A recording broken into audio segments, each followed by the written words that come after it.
Selamat pagi, siang, dan malam kepada Bapak Ibu Guru hebat di seluruh Indonesia dimanapun berada.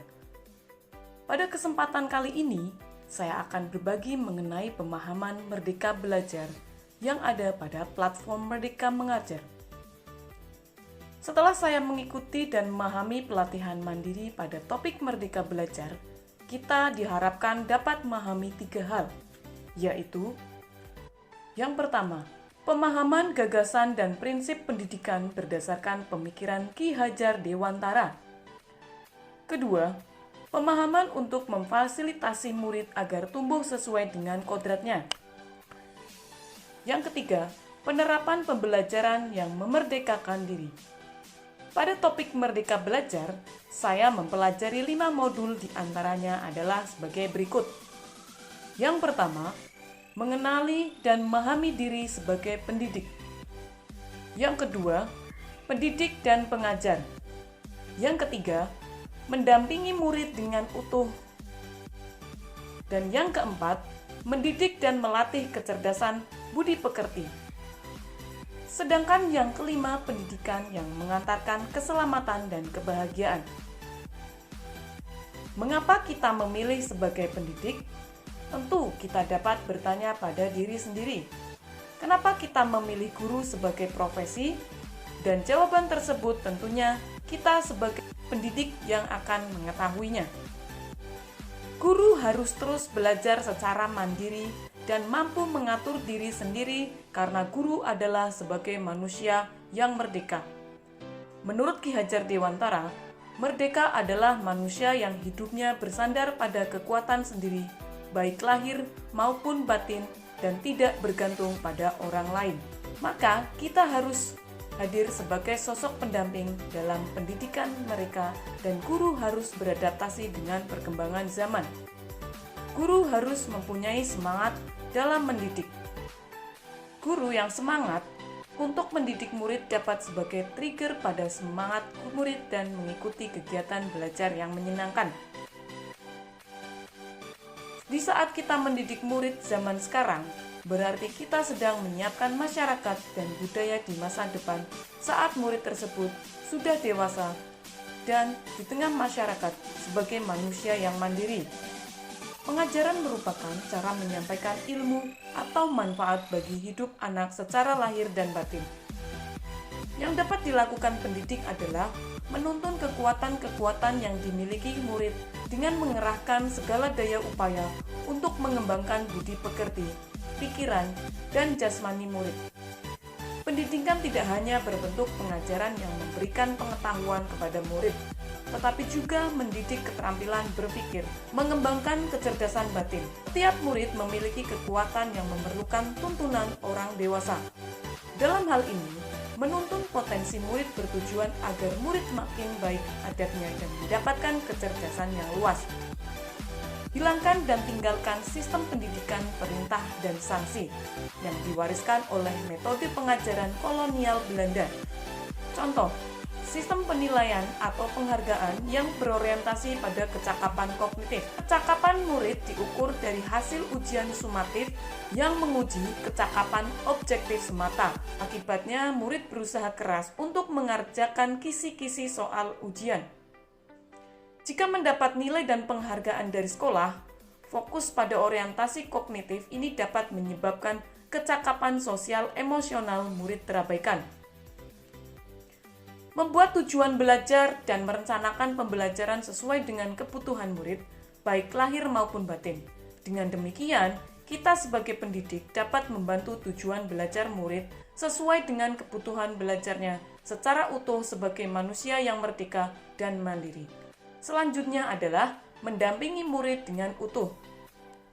Mengutip dari yang disampaikan oleh Ki Hajar Dewantara, bahwa segala sesuatu yang terjadi pada murid dengan kodrat keadaan, baik alam dan zaman, maka pendidikan yang melibatkan murid harus disesuaikan dengan kodrat keadaan. Kodrat keadaan dibagi ke dalam 2, yaitu kodrat alam dan kodrat zaman. Kodrat alam yang berkaitan dengan sifat dan bentuk lingkungan di mana murid itu berada. Misalkan, murid yang tinggal di perkotaan Maka, dalam mendidik, sesuaikanlah dengan kode alamnya, di mana murid tersebut berada. Yang kedua, kodrat zaman adalah bagian dasar pendidikan murid yang berhubungan dengan isi dan irama pendidikan yang bergerak dinamis sesuai dengan perkembangan zaman. Contohnya, murid zaman sekarang yang berada pada pendidikan abad ke-21, dengan demikian kita harus menyelaraskan pendidikan murid berdasarkan mode tersebut. Bekali diri kita dengan memahami dari lingkungan di mana murid tersebut hadir, dan bekali diri kita dengan teknologi pada abad ke-21 supaya kita mampu mendampingi murid dengan umum dan menyeluruh. Berdasarkan budaya, 3 asas ini yang dinamakan dengan asas trikon. 1. Kontinu. 2. Konvergen. 3. Konsentris. Kontinu artinya pengembangan yang dilakukan harus berkesinambungan, dilakukan secara terus-menerus dengan perencanaan yang baik. Konvergen artinya pengembangan yang dilakukan. Nah, dapat mengambil dari berbagai sumber dari luar, sedangkan yang ketiga adalah konsentris. Artinya, pengembangan pendidikan yang dilakukan berdasarkan kepribadian kita sendiri. Selanjutnya adalah mendidik dan melatih kecerdasan budi pekerti sebagai pendidik tidak hanya dapat membantu kecakapan murid pada kecakapan kognitifnya saja, tetapi kita harus membantunya dalam menumbuhkan kecakapan. Dapat kita pahami sebagai berikut.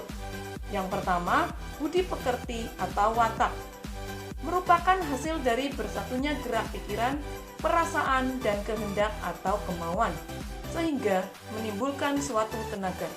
Yang kedua, budi pekerti merupakan perbedaan dari sisi kognitif. Rasa efektif sehingga menghasilkan karsa, yakni dari sisi psikomotor.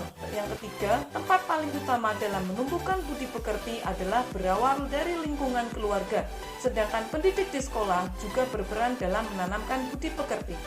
Dalam hal ini, guru di sekolah supaya dapat merumuskan bentuk pendidikan budi pekerti sesuai dengan kebutuhan murid. Selanjutnya, pendidikan mengantarkan keselamatan dan kebahagiaan. Pada modul selanjutnya, pendidikan mengantar keselamatan dan kebahagiaan. Pada modul ini, kita dapat memahami fungsi pendidikan yang akan mengantarkan murid agar siap hidup dan memberikan kepercayaan kepada murid. Sumber-sumber belajar bagi murid pada abad ke-21, pendidik menempatkan murid sebagai subjek atau individu yang aktif dalam pembelajaran untuk mencari dan membangun pemahamannya sendiri. Mengajar dan mendidik adalah bagian dari kebudayaan. Maka, dengan mendampingi murid-murid dalam menemukan pendidikan adalah salah satu dari kontribusi seorang pendidik. Kegiatan dalam pendidikan murid akan berjalan dengan baik jika pendidik memahami peran keluarga, sekolah, dan masyarakat yang dapat diterapkan dalam pembelajaran yang direncanakan. Kesimpulan, seorang pendidik dalam melakukan kegiatan pendidikan di sekolah pada kurikulum Merdeka dapat menerapkan gagasan dan prinsip berdasarkan pemikiran Ki Hajar Dewantara dengan memfasilitasi murid agar tumbuh sesuai dengan kodratnya dan merupakan pembelajaran yang memerdekakan murid. Semoga bermanfaat. Terima kasih.